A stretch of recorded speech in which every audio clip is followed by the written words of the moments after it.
শাহি গরম মশলা আমাদের সব রান্নার কাজে ব্যবহার হয়ে থাকে। সামনেই জামাই ষষ্ঠী, আর জামাই ষষ্ঠীর স্পেশাল রান্না বান্নায় আমাদের মশলা তৈরি করতে অনেকটা সময় অপচয় হয়। বাজার থেকে কিনে আনতে হয়, বাজার থেকে কিনে আনলে সে মশলা বেশি ভালো হয় না। তাই খুব সহজে বাড়িতে নিজের হাতে বানিয়ে নিন এই শাহি গরম মশলা রেসিপি। নমস্কার, আমি শম্পার রান্নাঘরে সবাইকে স্বাগত জানাই। আজ আমি আপনাদের জন্য নিয়ে এসেছি জামাই ষষ্ঠীর বিশেষ উপহার শাহি সাধারণ গরম মশলার সহজ রেসিপি নিয়ে। সামনেই জামাই ষষ্ঠী আমাদের বাঙালি সংস্কৃত একটি গুরুত্বপূর্ণ উৎসব। এই দিনে সুস্বাদু খাবার পরিবেশন করা একটি প্রথা। তাই আজ আমি দেখাবো কিভাবে ঘরে থাকা অল্প কিছু উপকরণ দিয়েই তৈরি করতে পারবেন সুগন্ধি শাহি গরম মশলা, যা আপনার রান্নাকে এনে দেবে অতুলনীয় স্বাদ। ভিডিওটি সম্পূর্ণ দেখুন, কারণ শেষে আমি শেয়ার করব কিছু বিশেষ টিপস যা আপনার মশলার স্বাদ ও গন্ধ আরও বাড়িয়ে দেবে। এখানে দেখুন এই যে কত রকমের মশলা আমি নিয়েছি। নিশ্চয়ই অনেক রকমের মশলা আমি বানিয়ে নেব। 4 রকমের মশলা বানাবো। প্রথমেই বানিয়ে নেব আমি শাহি গরম মশলা। শাহি গরম মশলার জন্য নিলাম প্রথমে ধনিয়া 50 গ্রাম, সাদা জিরে 100 গ্রাম, লবঙ্গ 50 গ্রাম, দারচিনি 100 গ্রাম, আর নেব জায়ত্রী 2 পিস, গোলমরিচ 50 গ্রাম, আর এখানে নিয়েছি বড় এলাচ মানে কালো এলাচ 4টে, নেব এখানে জায়ফল 1টা, আর স্টার নিয়েছি 25 গ্রাম, শুকনো লঙ্কা নিয়েছি 4-5টা, তেজপাতা 4-5টা, দারচিনি নিয়েছি 25 গ্রাম। দারচিনিটা আপনারা একটু বেশি দেবেন এলাচের থেকে। আমি দারচিনির পাউডার রয়েছে মিশিয়ে নেব, আপনারা একটু বেশি দেবেন। দিয়েছিলাম গোলমরিচ। এখন ভালো করে আমি একটু টেলে নেব। আপনারা অনেকে অনেকভাবে এই শাহি গরম মশলা বানিয়ে থাকেন। আমি খুব সহজেই এই শাহি গরম মশলাটা বানিয়ে থাকি। এটা খাসির মাংস বলুন, বিরিয়ানি, ফ্রায়েড রাইস, যে কোনো রান্নায় এই মশলাটা ব্যবহার করলে রান্নার স্বাদ দ্বিগুণ হয়ে যায়।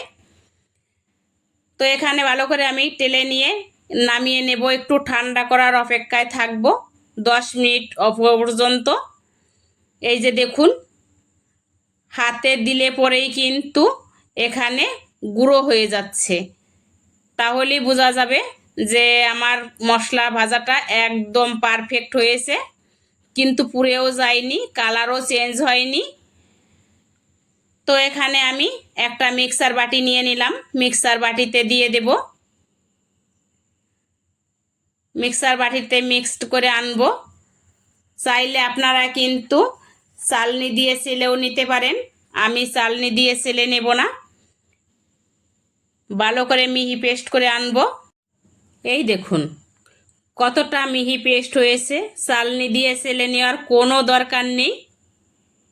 এই যে দেখতেই পাচ্ছেন কত সুন্দর কালার এসছে। একটা পাত্রে ঢেলে রেখে দেব।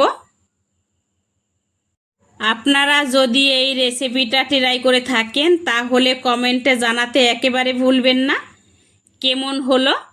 আপনার মতামত পরামর্শ আমার পরবর্তী ভিডিও তৈরি করতে সাহায্য করবে।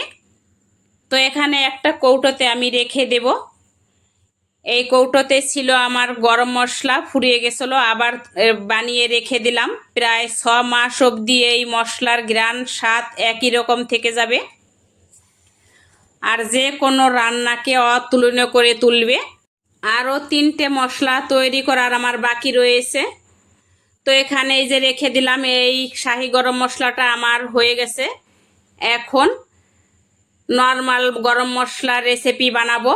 নর্মাল গরম মশলা রেসিপির জন্য এখানে নিয়েছি এই যে দারচিনি নিয়েছি, এখানে জিরে নিয়েছি, এলাচ, এলাচের পরিমাণ থেকে দারচিনির পরিমাণটা কিন্তু বেশি নেবেন। আমি একটু সমান সমানই নিয়েছি। আমার দারচিনির পাউডার রয়েছে, যেহেতু আগের ভিডিওতেও বলেছি, পরবর্তী ভিডিওতে আমি দেখাবো কতটা দারচিনি আমি বানিয়ে রেখেছি পাউডার, আর কি করছি সেটাও বলে দেব। আর নিয়েছিলাম 4টে শুকনো লঙ্কা, 3-4টে তেজপাতা। এখন আমি শুকনো খোলায় টেলে নেব। এই যে দেখুন, দারচিনির থেকে এলাচটা কিন্তু আমার এখানে বেশি আছে।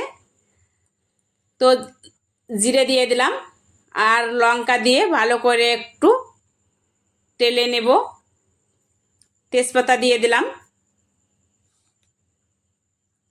বেশি সময় টেলে নেব না, একটু কালারটা চেঞ্জ হওয়ার সাথে নামিয়ে নেব। এই যে দেখুন প্রায় হয়ে এসছে। এই ক্ষেত্রে একটু লঙ্কাটা একটু বেশি ভাজা করতে হবে, যেহেতু এটা আমরা মাছের তরকারিতেও দেব, নিরামিষ তরকারিতেও দেব, পনিরে দেব। এই কারণে একটু লঙ্কাটা বেশি ভাজা দিতে হবে। তেজপাতাটা গুঁড়ো হয়ে যাচ্ছে হাতের সাহায্যে দেওয়ার সাথেই, দেখুন। আর হ্যাঁ, জামাই ষষ্ঠীর রান্নাবান্নার অনেক রেসিপি আমার চ্যানেলে দিয়ে দেব। আপনারা আমার চ্যানেলটিকে যদি কেউ সাবস্ক্রাইব না করে থাকেন, এরকম আরও নতুন নতুন রেসিপি পাওয়ার জন্য সাবস্ক্রাইব করেই পাশে থাকবেন। আর পাশে থাকা বেল আইকনটি ক্লিক করে রাখবেন, যাতে নতুন নতুন ভিডিও ছাড়ার সাথে সাথে আপনার কাছে আগে পৌঁছে যায়। তো এখানে আমি দেখুন, এই যে এখানে পাউডারটা করে নিলাম গরম মশলা, রেখে দিলাম একটা কৌটোতে তুলে রেখে দেব। এরকম যদি আমরা মশলা করে রাখি, তাহলে কিন্তু যত রকমের রান্নাই করি না কেন আমরা, অনেক সময় বেঁচে যাবে, অল্প সময় রান্না করা হয়ে যাবে। তো এখানে চলে আসলাম এই যে জিরে নিয়ে, জিরের পাউডারটা করে নেব। আর নিয়েছি লঙ্কা, তেজপাতা। এটা কিন্তু আলাদা মশলা হচ্ছে। এটা নর্মালি যে আমরা সব সময় ঘরোয়া রান্না করে থাকি প্রতিদিন, এই রান্নায় এটা লাগে। বাটাবাটির ঝামেলা ছাড়াই এই সুস্বাদু করে তুলবে এই মশলায়। দিয়ে দিলাম একটু নেড়ে নিয়ে এই জিরেটা, আগে কিছু সময় লঙ্কা ভেজে নিলাম, তারপরে জিরে দিয়ে দিলাম, ভেজে তুলে নিয়ে নেব, ঠান্ডা করে নেব 2 মিনিটের মতো। 2 মিনিট ঠান্ডা করার পরে আমি এখানে পাউডার করে নেব। তো এই যে 2 মিনিট পরে আমি চলে আসলাম পাউডার করার জন্য। ততক্ষণে আমার ঠান্ডা হয়ে গেছে মশলাটা। ওই মিক্সার বাটিতেই আমি দিয়ে দিলাম, পেস্ট করে নেব, মিহি পেস্ট। আমি অন্য ভিডিওতে দেখিয়েছি চালনি দিয়ে চেলে রেখেছি, কিন্তু এই ক্ষেত্রে একটু বেশি ভাজা দিয়েছি। জিরেটা মানে একেবারেও পুড়ে যায়নি, সেভাবেই ভাজা দিয়েছিলাম।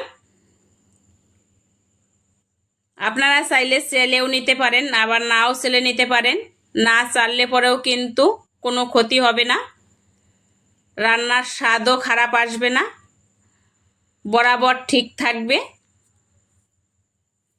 তো এখানে একইভাবে আমি মশলাটা রেখে দেব কৌটোতে করে।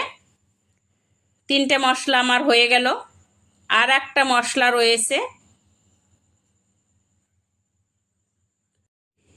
এই মশলাটা সব রকম রান্নায় ব্যবহার করতে পারবেন, কোনো রকম বাটাবাটির ঝামেলা থাকবে না, আর খুব সহজেই রান্না হয়ে যাবে। তো একইভাবে আমি তুলে রেখে দিলাম এই কৌটোতে করে। কত সহজেই মশলা হয়ে গেল, এই যে দেখুন। তো রেখে দিয়ে দিলাম আটকে। এখানে অন্য মশলাটা আমি করে দেখাবো। এই যে সেটা হচ্ছে গোলমরিচ। গোলমরিচ শুধু রান্নার স্বাদ বাড়ায় না, এটি আমাদের স্বাস্থ্যের জন্য অত্যন্ত উপকারী। এটি কফ পরিষ্কার করতে সাহায্য করে, ঠান্ডা কাশি থেকে মুক্তি দেয়। আদা মধুর সাথে খেলে আরও ভালো কাজ করে। আরও অনেক রকমের গুণাগুণ আছে এই গোলমরিচে। আমি এখানে 300 গ্রাম গোলমরিচ নিয়েছিলাম। গোলমরিচটা ভালো করে এখানে টেলে নিচ্ছি। 1 মিনিটের মতো টেলে নিয়েছিলাম, নামিয়ে নিলাম, ঠান্ডা করে নেব। একটা মিক্সার বাটিতে আমি গুঁড়ো করে নেব। মিহি গুঁড়ো করব না এখানে। এই যে দেখুন, বেশি কিন্তু মিহি পেস্ট করিনি, একটু আধ ভাঙা রয়েছে। এই ছিল জামাই ষষ্ঠীর জন্য শাহি গরম মশলা, সাধারণ গরম মশলা 4 রকমের সহজ পদ্ধতি। আশা করি আপনারা এটি ঘরে তৈরি করে উপভোগ করবেন এবং আপনার প্রিয়জনদের সঙ্গে শেয়ার করবেন। তো এখানে ঢেলে রেখে দিলাম, কৌটোতে করে রেখে দেব। ভিডিওটা যদি ভালো লেগে থাকে লাইক দিন, বন্ধুদের সঙ্গে শেয়ার করুন। এমন আরও রেসিপি পেতে আমার চ্যানেলটিকে সাবস্ক্রাইব করুন। পাশে থাকা বেল আইকনটি চাপতে ভুলবেন না, যাতে নতুন ভিডিও আপলোড হলে আপনার কাছে সঙ্গে সঙ্গে পৌঁছে যেতে পারে। আজকের মতো এখানকার ভিডিও শেষ করছি। দেখা হবে নতুন ভিডিওতে। ততক্ষণ সবাই ভালো থাকুন, সুস্থ থাকুন। ধন্যবাদ।